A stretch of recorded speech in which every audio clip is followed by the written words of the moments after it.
the HarmonicDyne Zeos Eris. I didn't make these for you. These are not for you. Not specifically. I didn't have you in mind. I wasn't like, oh, what would Golden think, or DMS, or Resolve, or Critical, or anybody else. If joy exists somewhere in this terrible world, it's contained somewhere within the mid-range. And this headphone has none of it. Look, I like bass. I even like to have quite a lot of bass. But I like to have some mid-range with my bass, and this doesn't really have that. At about 100 Hz, so right in the middle of the bass region, it is about 4 or 5 dB higher than it is at 20 Hz. And then the treble is also a bit problematic for me because the 5 or 6 kHz region is piercing, and it means that I can't turn these up all that much. And because I can't turn them up, I don't even get that much sort of bass punch out of them, which slightly defeats the point of the headphone. These are such a weird, deliberately unusual tuning that you can't really draw a comparison between these and anything else. If you think about headphones as a sandwich, the bread on either side of the sandwich could be thought of as like the bass and the treble. And the mid-range is kind of like all the ingredients in the middle. And it's those ingredients that define the sandwich. What kind of sandwich is it? It's a chicken sandwich, it's a ham sandwich, it's a BLT. It's all those layers of ingredients that make that sandwich special. It's what makes it good. And by contrast, the Eris is like having two massive slabs of ciabatta slammed together with nothing in between. Then it makes me sad. Yeah, that's a good way of putting it. I would just add that it's kind of like the top layer of ciabatta there is really spiky and cuts your mouth the moment that you bite into it. Which also hampers the enjoyment of the sandwich as a whole. All right, so yeah, the Zeos Eris. This was sent to us at Zeos' request. So big thanks to Zeos. But also good on Zeos for sending it to us because, like, you know, we obviously review this stuff with data, with measurements, and we try and take a more, like, you know, objective lens for some of the evaluation that we do. And the objective data is not pretty in this instance, yeah. Yeah, and he didn't necessarily make it for people like us, right? I think he said he made it for bass heads, so we have to kind of recognize that fact. The other side of it as well is that he genuinely loves this product. So very much this is not a good sounding headphone in any respect, but I just want to give that acknowledgement that, like, you know, he does genuinely love it, and there are bound to be people maybe who are like him who will also genuinely love it, even if we do not. So just keep all of that in mind. I think the way that he actually put it in his Telegram group was that nothing competes with this. And that doesn't mean that nothing beats this. It means that this is just not even trying to do the same thing that basically any other headphone is trying to do. It is a very unusual presentation. It is mid-bass, then a bit more mid-bass, then lots more mid-bass, and then quite a bit of upper treble, with not too much in between. And that yields quite an unusual experience, and unfortunately one that I enjoyed less the longer I listened to it. So, and there's also a bunch of other interesting things with the data. So we'll get into that momentarily. But first, maybe we could just talk a little bit about what this actually is. We should probably start off by saying that these are incredibly comfortable headphones. The build quality overall, I'd say, is okay. It's quite plasticky feeling. It doesn't feel sort of super robust or anything, but there's nothing wrong with it. And these pads, both the actual ear pads themselves and the headband, are extremely soft and plush, and overall very comfortable. In terms of comfort, this is up there. One of the more comfortable headphones. It's also, would you say, semi-closed? Closed-ish? Yeah, I think semi-closed is the best way to put it. It's not fully closed. There are vents, which you can see here. So it doesn't isolate all that well or anything. It's not I said fully closed headphone, but it's not an open back headphone. It's actually got glass backs here. They're shiny, and you get the Zeos logo. Feel a little bit cold to the touch. 3.5 millimeter connectors on the bottom. The cable's quite good. And it's not hard to drive. Driving requirements, you can run it on anything. I ran it on an Apple dongle with no issues whatsoever, and that was the EU version as well. So you won't have any problems there. The cable itself is quite nice. It feels good. It's soft. pretty non-microphonic. And one interesting thing is that the 3.5mm connectors on the headphones themselves are really high retention. So you're not going to accidentally yank them out. I don't know if that's a good or bad thing, but just thought I'd mention it. Well, it's so if you want to use it for like, rustling cattle, you can do that. Yeah. So let's talk about the sound here a bit. I do want to note that when I first heard this, I heard this at Munich High End. Zeos had brought it with him, and he put it on my head and played some Deadmau5. And that first impression, I didn't hate it. It wasn't like immediately offensive to me, but that's also with one track, and maybe a track that was well suited to it.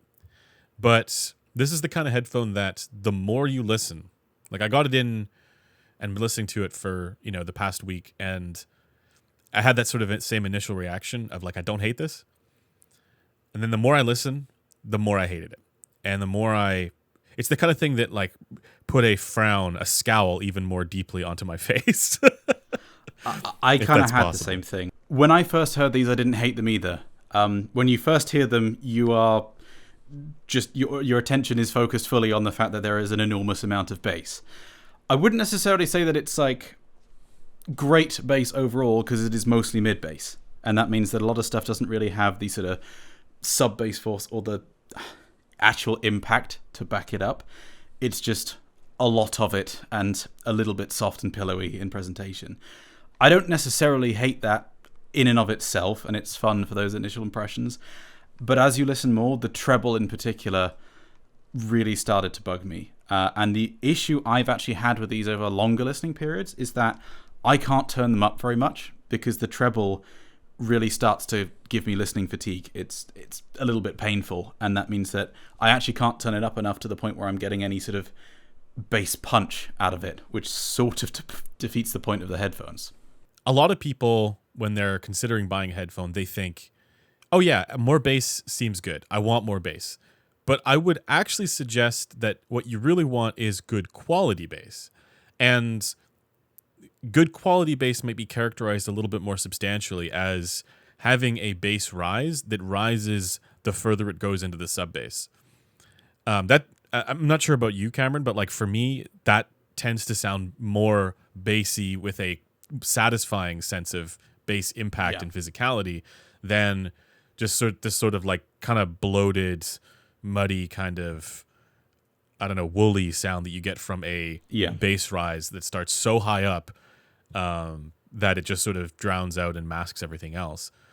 I don't know how much of it is like necessarily rising as it goes into the sub bass. More the important thing for me I found is that if that shelf starts too high up in frequency, then it's a problem. If you've got a significant bass lift above kind of 100, 110 hertz, then it starts to just get muddy and pillowy. Whereas if you've got a sort of bass shelf and then pretty flat bass throughout the sub bass, that's still fine. I've not really played about too much with the sort of rising sub bass profile, although there have been some stuff which I've heard, like the Symphonium Helios, for example, which pretty much does exactly that. And I've really, really enjoyed those, and the bass on those has been a bit of a standout feature for me. The problem with this is that there's a hell of a lot of mid bass and upper bass, and just not. I think at 100 hertz, it's a good 4 or 5 dB higher than it is at 20 hertz, and then it just keeps on going way above that as well. That's almost the resonant frequency, I think. And this is something that DMS actually brought up as well, which is that headphones like the AKG K371 actually have more sub bass than the Eris. So if we're saying that sub bass is a beneficial quality, or like as you put, that the rise for the bass is not as high in frequency, where the rise is a little bit lower down in frequency to focus more and on that sub bass and make that sub bass more distinct, the AKG K371 would actually do a better job than the Eris, depending on where you sort of normalize the comparison, right? Yeah. The other problem is that the rest of the frequency response does have some massive issues, both in the fact that there's just no mid-range and that the treble is messy, to put it lightly. There are other headphones which have those problems to a much lesser extent and still have quite a bit of bass. I mean, the HarmonicDyne Zeus, for example, which I've got a pair of here, this I think has a much better treble presentation overall. And you can just get these, put a bass shelf on them, and I much prefer that overall versus the Eris, even after you've just EQ'd it to have roughly the same overall level of bass. I find that this has a lot less problems everywhere else, and you can show that pretty demonstrably as well. And so it's a bit of a question of, are you one of the people who just outright refuses to use EQ, in which case stop doing that. But also there are a lot of other choices of headphone which don't have problems in the treble, in the mid-range, and are going to just absolutely demolish these, to be quite frank, in those regions. And you can just slap a bass shelf on them very easily with numerous different tools. And that then means that there's not really a reason to pick these. The only reason to pick these is if you want tons of bass and you are happy to sacrifice just about everything else in order to get it. I'm reminded of headphones like, this is kind of like the older Beats memes, where it was just like tons and tons. I of have bass. a pair of those here. Actually, one sec, let me grab them. I have a pair of original Beats Pros. These are genuine ones as well. There's a measurement on screen now which shows these versus the Eris. I do prefer the Eris over these. These actually have more of a problem in the treble than the Eris does. And so, as well as the comfort on these is horrendous. So he has beat the Beats. All right. But I don't know that that's a high bar. All right. So the Zeos Eris, better than Beats. That should be the tagline. It's better than Beats Pros. I can confirm. Yeah. Although maybe not better than the newer Beats, right? Because I think the newer Beats are these are the original, like before Apple bought them, Beats Pro or Studio. It was their top one at the time. Still trash. Yeah. So I think as far as the frequency response of this headphone of the Eris here is concerned, we'll keep showing it here.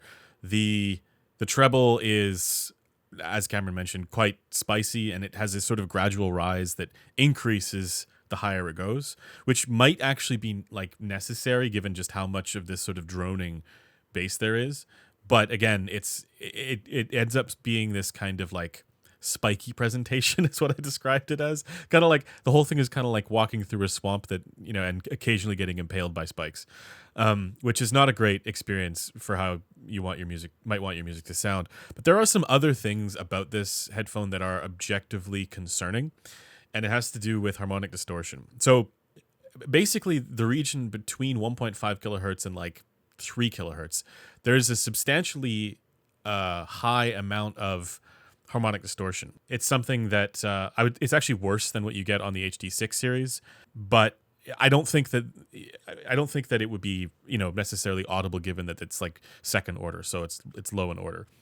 But if you do start to EQ things, and in this case, this would be the mid-range features that are significantly dipped, where you would want to be doing some fairly fine-grained EQ to improve that area, you might run into audible harmonic distortion issues.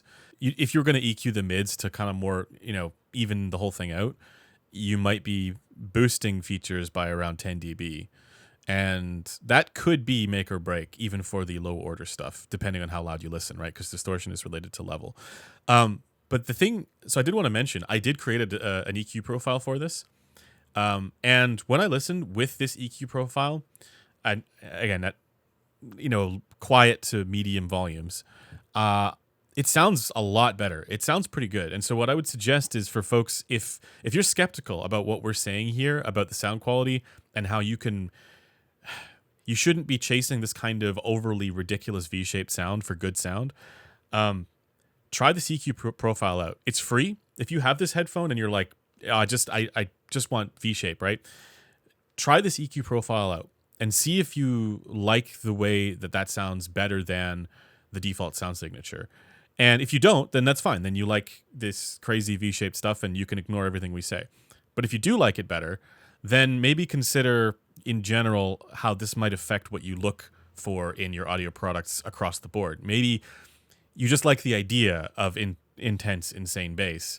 And, what you really might want is something that's a little bit more balanced, just with a stronger presence in the bass. And that's totally doable. You don't need these crazy, ridiculous, bass shelf starting at 400 hertz or whatever tunings to get, good sounding headphones that also have extra bass presence. And I think that's the key thing for me. So try this out. If you don't like it, fine, whatever. It's free. The profile will be linked in the description as well. And just see what it sounds like to you.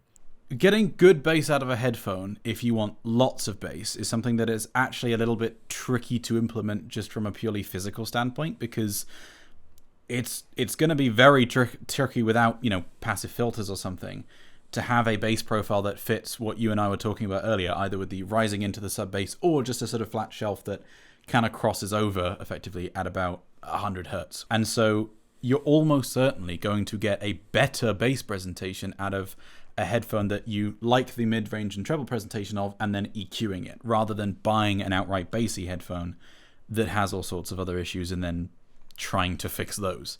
Yeah. It's a lot easier to EQ bass than it is to try and fix problems in the mid-range or in the treble, particularly because they vary so much from listener to listener, or just small positional variation, which means that you might fix it and then you shift the headphones on your head slightly and it's screwed again. I don't think Zeos was trying to do a good, normal-sounding headphone. He's been quite open about the fact that this is a weird, wacky project that he really likes. It's not meant to be a normal-sounding headphone, and it's far from that. Unfortunately, this very wacky presentation is just not something that I enjoy. It's too wacky and has too many problems. Are there any sort of standout subjective qualities for you? Like, I know one of the things he's talked about a lot is soundstage, and he feels that this is a soundstage monster. I am, of course, of the opinion that soundstage is just an illusory effect, and you can create this effect, with balancing certain ranges of the frequency response, because it's a product of the stereo image. But you are somebody who values this effect, the spaciousness effect, quite a bit more than I do. So I would ask, if there's anything here for that quality for you. Well, I'd just firstly say, because I think people have sort of misunderstood what you've said about that a few times. When you say it's an illusory effect, you're not saying it doesn't exist. You're saying that it's a psychoacoustic effect of other things, such as the 2 kilohertz dip that we often see in headphones. That increases the spaciousness effect. He's not saying that soundstage isn't real. He's saying that it's a psychoacoustic effect of other factors. The perception of that is a real thing, for sure. Yeah, absolutely. And it's something which I do value quite a bit. And the 2 kilohertz or so dip that we see on a lot of headphones is something which does seem to increase spaciousness, often at the expense of general tonality. A lot of people really don't like it because it makes things sound thinner. A lot of people really do like it because it makes things sound bigger. This doesn't really have any 2K. I think it's got actually a null at 2K. And it's a bit weird, because some things sound like they've got a sort of spacious effect, but then a lot of vocals at the same time sound so timbrally incorrect that my brain doesn't compute it as sounding stagey at all, basically. Right. It's almost like it's flip-flopping depending on what's going on. Vocals and stuff on this sound very much in my head, whereas certain specific instruments sometimes do sound quite big but timbrally completely inaccurate. So I'd say yes and no, but I would rather something sounds more intimate and decent rather than far away and tinny and sharp and bad. You also did quite a bit of burn-in on your unit and measured before and after without changing the positioning, right? Do you want to walk us through that a bit? Yeah, so Zeos has mentioned that burn-in is something which he recommends for these headphones, and burn-in's a bit of a contentious topic, and most tests done so far show that there is no change with headphone burn-in, and the ones that have seemed to show changes, it's usually because there are issues in the test. Basically what I did was I put this on the measurement rig. I left it for about 6 hours so that the pads would settle in, because positional variation and pad deformation will change sound, absolutely, but that's nothing to do with driver burn-in. So I let the pads settle in for 6 hours, then I burned it in for 24 hours, just playing loud pink noise through it, and then measured it again the next day, and there was basically no change. There was a very, very small amount just because the room was 5 degrees hotter and the pads had probably deformed a little bit more, but less than, though the difference shown was less than the difference between the two channels, just in terms of channel matching, and it's going to be so much less than unit variation. So it's it's fractions of a decibel in most areas. So the outcome here is that burn-in it's not something that changes the sound with these. No, burn-in does not change the sound of these, and any differences there are just going to be because of the pads getting sort of more accustomed to your head shape, which will change things slightly, or just brain burn-in, you getting used to the sound signature and your brain sort of adapting to things, which is also a thing that definitely happens. But in terms of the actual driver changing sound as you play more stuff through it, no, it seems like that does not happen. Okay, so the thing is with all of this is we've been fairly critical of this headphone, and I think we've shown you the reasons why there are many of them. But I think it's now time for us to get Zeos's reply to that. So let's hear from the man himself.